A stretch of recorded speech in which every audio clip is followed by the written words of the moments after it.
حضرت یوسف بن عبداللہ بن عبدالسلام، حضرت عبداللہ بن سلام کے بیٹے تھے. یہ کہتے ہیں کہ میرے والد حضرت عبداللہ بن سلام حضور کے صحابی تھے، اور حضرت ابو دردہ ان کا آپس میں بڑا دوستانہ تھا. کہتے ہیں میں ملنے چلا گیا حضرت سیدنا ابو دردہ بیمار تھے، تیمارداری کرنے گیا. کہتے ہیں میں جب گیا تو مجھ سے کہنے لگے بھتیجے تو کیسے آ گیا؟ میں نے کہا آپ کا اور میرے ابا جی کا یارانہ بڑا تھا، دوستی نبھانے آیا ہوں. تو آپ پر آخری وقت تھا، نزا کا عالم تھا، میں نے کہا کوئی نصیحت کریں. تو حضرت ابو دردہ کہنے لگے بیٹا مجھ پر وہ وقت ہے کہ بہت بڑا جھوٹا بھی اس وقت میں سچ ہی بولتا ہے، اس وقت میں سچ بولتا ہے، سچ. آپ فرمانے لگے میں رسول اللہ کا غلام رہا ہوں، ابو بکر صدیق کا مشیر رہا ہوں، فاروق اعظم کا مشیر رہا ہوں، میں نے صحابہ کے ساتھ وقت گزارا ہے. جاتے جاتے تجھے نصیحت کر رہا ہوں، پلے سے باندھ لینا. حضرت یوسف بن عبداللہ بن سلام کہنے لگے حضور کہیے. فرمانے لگے بیٹا سجدہ کبھی نہ چھوڑنا، سجدہ نہ چھوڑنا.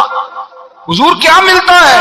فرمایا میں نے اپنے نبی سے سنا ہے کہ بندہ رب کے سب سے زیادہ قریب اس وقت ہوتا ہے جب اس نے اپنا سر سجدے میں رکھا ہوتا ہے. اللہ کے قریب ہوتا ہے. کہاں ہوتا ہے؟ بول کے بتائیے، اس بات کو سمجھیے. فرمایا جب کسی نے سر رکھا ہو نا سجدے میں، مٹی پہ، صاف پہ، سیمٹ پہ، اس نے مسجد میں سر سجدے میں رکھا ہو تو یہ سر اس نے سجدے میں نہیں رکھا ہوا، یہ تو اس کا رب کے قریب چلا گیا. سر بندے کا اللہ سے قرب کہاں ہوتا ہے؟ سجدے میں. کس جگہ؟ اس لیے حضور نے فرمایا سجدے میں دعائیں زیادہ قبول ہوتی ہیں، سجدے میں دعائیں زیادہ قبول ہوتی ہیں. بندگی کی لذت، سرور، کیف، اس کے ذائقے. حضرت احنف بن قیس تابعی ہیں، صحابی کے شاگرد ہیں. فرماتے ہیں میں مسجد اقصی میں گیا، فلسطین میں مسجد اقصی میں. ایک شخص کو میں نے دیکھا، بڑا نورانی چہرہ اس کا، اور بڑا اس کے وجود کے اندر عجیب سی کشش، خوشبو دور تک پھیلی ہے. وہ بندہ نہ نماز نہیں پڑھ رہا تھا، سجدہ ہی کرتا جا رہا تھا. ایک سجدہ، دوسرا سجدہ، تیسرا سجدہ، اور سجدہ کرتا تو دیر تک سجدہ کرتا، پھر سجدہ کرتا تو دیر تک. کہتے ہیں جب وہ فارغ ہوا تو میں نے گزارش کی. میں نے کہا بزرگوں ایک بات پوچھنے کو دل کرتا ہے. انہوں نے کہا پوچھو. کہنے لگے آپ اتنے سجدے کیوں کرتے ہیں؟ کہتے میں نے پوچھا تو بزرگوں نے رونا شروع کر دیا، اتنا روئے کہ ہچکی بد گئی. پھر میں نے کہا حضور میں نے کوئی غلط بات پوچھ لی، آپ تو پریشان ہو گئے. کہنے لگے پھر رونے لگے. میں نے پھر کہا حضور آپ، میں نہیں پوچھتا سوال کرتے. پھر رونے لگے، 3 دفعہ روئے. تو کہنے لگے سنو میں رسول اللہ کا صحابی ہوں، میں نبی پاک کا، میں نے اپنے حبیب سے سنا ہے کہ جب کوئی بندہ رب کو ایک سجدہ کرتا ہے تو اللہ اس کے گناہ معاف کرتا ہے. ایک سجدہ کرتا ہے تو اللہ کیا کرتا ہے؟ بولیے. اللہ گناہ بھی معاف کرتا ہے، رب اسے نیکی بھی عطا کرتا ہے، اور اپنی بارگاہ میں اس کا درجہ بھی بلند فرماتا ہے. ایک سجدہ اور 3 فائدے، گناہ بھی معاف ہوئے، نیکی بھی ملی، اور درجہ بھی بلند ہوا. کہتے ہیں یہ کہہ کے بزرگ پھر رونے لگے. جب وہ خاموش ہوئے میں نے کہا حضور اگر ناراض نہ ہو تو مجھ پر تو کیفیت ہی عجیب طاری ہو گئی ہے، آپ کے اس رنگ نے میرا بھی رنگ بدل دیا ہے. پوچھ سکتا ہوں آپ کون ہیں؟ پوچھ سکتا ہوں آپ کون ہیں؟ کہتے جب میں نے سوال کیا تو انہوں نے پھر آنسو پوچھے. کہنے لگے میں رسول اللہ کا نوکر ابو ذر غفاری ہوں، میں ابو ذر غفاری ہوں. میں اپنی زندگی سجدے میں بتانا چاہتا ہوں، میں وقت اللہ کے حضور سجدہ کر. حضرت عمر فاروق رضی اللہ تعالیٰ عنہ نکلے عید کا خطبہ دینے کے لیے. تو بیوی سے کہنے لگے جوتا.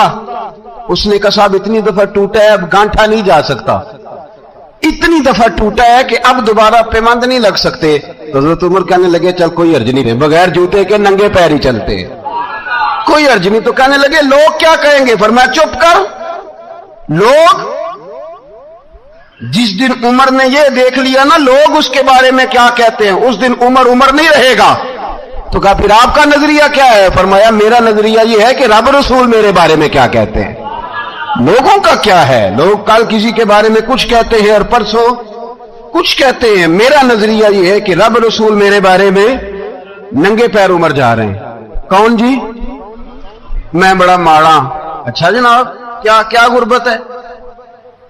10 قسم کے جوڑے لٹکے ہوئے ہیں کمرے میں، اور پہننے کی فرصت نہیں، سویرے کیا پہننا ہے، شام کیا پہننا ہے، 15 سوٹ کٹھے استری ہو کے لانڈری والا بھیج رہا ہے، اور تو غریب ہے، تو بہت بڑا غریب ہے۔ اس لیے کہ غربت پیسوں کی وجہ سے نہیں ہوتی، غربت تو دل کی ہوتی ہے۔ تو واقعی بڑا غریب ہے اور تو غریب ہی رہے گا۔ امیر تو عمر فاروق تھے جو ننگے پاؤں چلے گئے عید کی نماز پڑھانے، تو رستے میں جو ملا کہنے لگا عمر جوتا تو پہن لو۔ فرمایا تمہیں عمر کا جوتا نہ پہننے کا نقص تو نظر آیا ہے، کوئی حرج نہیں، اگر عمر کو کبھی بتانا ہوا تو وہ والا نقص بتانا جو عمر کی سیرت میں پیدا ہو، کردار میں پیدا ہو، وہ والا نقص بتانا، یہ چھوڑو جوتے آتے جاتے رہتے، ننگے پاؤں گئے پاؤں۔ ہمارے ہاں میں نے اس دن بھی کہا تھا، ہمارے ہاں لوگوں نے بہانہ بنا لیا ہے حضور بخشوا دیں گے، محفل نعت 6 گھنٹے کی نماز 5 منٹ کی، حضور بخشوا دیں گے۔ سنو نا جنہیں حضور بخشوا رہے ہیں، حضور انہیں بتا کیا رہے ہیں، حضور انہیں بتا کیا رہے ہیں؟ اللہ اکبر، کیا انداز ہے۔ حضرت ربیعہ بن کعب کہتے ہیں میں حضور کو وضو کرایا کرتا تھا، بخاری مسلم۔ ایک دن حضور نے فرمایا سل یا ربیعہ، ربیعہ کچھ مانگ لو، تو کہتے ہیں میں نے مانگا تو پھر میں نے بھی وہ چیز مانگی جو سب سے قیمتی تھی۔ میں نے کہا حضور جنت میں وہ والا مکان چاہیے جس کی دیوار کے دوسری جانب آپ کا حجرہ انور ہو، جس کی دوسری سائڈ پہ آپ کا گھر ہو، تو ہڈی میری کاند سانجی ہو گئی، وہ والا مکان چاہیے۔ نبی پاک نے فرمایا جا تجھے دیا، جا تجھے، بولیے جا تجھے، کمال ہو گئی، جا تجھے دیا۔ کون دیتا ہے؟ دینے کو منہ چاہیے، دینے والا ہے سچا ہمارا، میں جا تجھے دیا۔ ایک میری بات یاد رکھنا، حضور کیا فرمایا اپنی زندگی میں سجدے زیادہ کرنا۔ کیا زیادہ کرنا؟ چلو سارے بولے ایک دفعہ، کیا کرنا؟ کیا زیادہ کرنے؟ تو حضور بھی فرماتے ہیں میرا جنت میں پڑوسی وہ ہوگا جو سجدے زیادہ کر کے آئے گا۔ تو میرے بھائی اگر تو سجدہ ہی نہیں کرتا، تو اس لذت سے ہی ناشنا ہے، نماز جلدی کی، باقی سارے کام لیٹ کے، مسجدوں میں بیٹھے ہیں لوگ، خوش گپیاں چل رہی ہیں بڑی بڑی لمبی، نماز کا وقت آیا تو چھوٹی ہو گئی، فٹافٹ کرو۔ نماز، عبادت، ریاضت، یہ تو بندے کو اللہ کے قریب۔ حضرت عبداللہ بن جعفر، حضرت جعفر طیار کے بیٹے تھے، نبی پاک کی پھوپھی کے بیٹے تھے، حضرت زبیر بن عوام رضی اللہ تعالیٰ، وہ انتقال کر گئے۔ ان کا جب وصال ہوا تو 10 لاکھ دینار کا قرضہ تھا ان پر، اور جو زمین انہوں نے چھوڑی وہ زمین بنجر تھی۔ لو سن لے، جن پر قرضہ چڑھا ہوا ہے وہ نسخہ بھی سن لے، جن پہ قرضے ہیں نا، جو تنگ دست ہیں، جو روز رکے بھیجتے ہیں دعاؤں کے کہ بڑی پریشانیاں، وہ وظیفہ سنیں، وہ وظیفہ سنیں۔ ہمارے زمانے میں وظیفے لینے کا رواج نہیں، تویز لینے کا رواج ہے۔ لینا چاہیے، تویز بری چیز نہیں، اچھی چیز ہے، لیکن زیادہ کام برکت والا کیا ہے؟ اللہ اللہ کرنا۔ کیا کام ہے؟ سجدہ کرنا برکت والا کام ہے۔ حضرت عبداللہ بن جعفر طیار کہتے ہیں میں نے قرضہ لینا تھا زبیر بن عوام سے، وہ وصال کر گئے، میں ان کے بیٹے کے پاس گیا، عبداللہ بن زبیر کے پاس۔ میں نے کہا پیسے لینے تھے، کہا بالکل لینے ہیں، میرے ابا جی مجھے وصیت کر کے گئے، لکھ کے گئے کہ یہ پیسے دینے، اور وہ یہ لکھ کے گئے ہیں، میں زندگی بھر کوشش کرتا رہا ہوں، ادا نہیں ہو سکے، بیٹا تیری ذمہ داری ہے میرے قرضے ادا کرنا۔ عبداللہ بن زبیر رضی اللہ تعالیٰ عنہ کہنے لگے میں انشاءاللہ آپ کی رقم دے دوں گا۔ تو عبداللہ بن جعفر طیار کہنے لگے بھائی ہم دونوں آپس میں ہیں، کوئی شے نہیں چھوڑ کے گئے آپ کے ابا جی، کوئی چیز نہیں، توجہ ہے میری بات پر؟ یہ صحابہ کا ذرا انداز دیکھیے گا بندگی کا، کوئی چیز نہیں چھوڑی۔ حضرت زبیر بن عوام کہنے لگے ایک زمین کا ٹکڑا ہے وہ بھی بنجر ہے، اس میں بھی کوئی کھیتی نہیں اگتی، سبزہ نہیں ہوتا، بنجر ہے، پانی کوئی نہیں، اور وہ اتنی خشک ریتلی زمین ہے کہ بڑا مشکل کام ہے وہاں سیراب کرنا، بے آباد زمین ہے۔ حضرت سیدنا عبداللہ بن جعفر کہنے لگے تو اس طرح کر، وہ مجھے ساری نہ دے، اس میں سے تھوڑی سی مجھے دے دے، میں 10 لاکھ دینار کے عوض وہی رکھ لیتا، تیرے باپ کا قرضہ ادا ہو گیا، دے تو صحیح۔ انہوں نے کہا آپ کیا کریں گے، وہ تو کسی کام کی نہیں، چند کوڑیوں کی بھی نہیں، فرمایا مجھے دے دو، میں جانوں اور میرا کام جانے۔ او بھائی یہ تھے بندگی والے لوگ، یہ تھے جن کا رب سے رشتہ ہے، جنہوں نے حضور کے صلی اللہ علیہ وسلم کے پاس بیٹھ کر بندگی سیکھی تھی۔ کہتے زمین کا ٹکڑا لے لیا، بنجر بے آباد ریتلی زمین، جب میرے حصے میں آئی پہلے دن اپنے غلام سے کہنے لگے جو جگہ تجھے زیادہ سخت لگتی ہے نا وہاں میرا مصلی بچھا دے، جو تجھے زیادہ بنجر بے آباد لگتی ہے وہاں مصلی بچھا،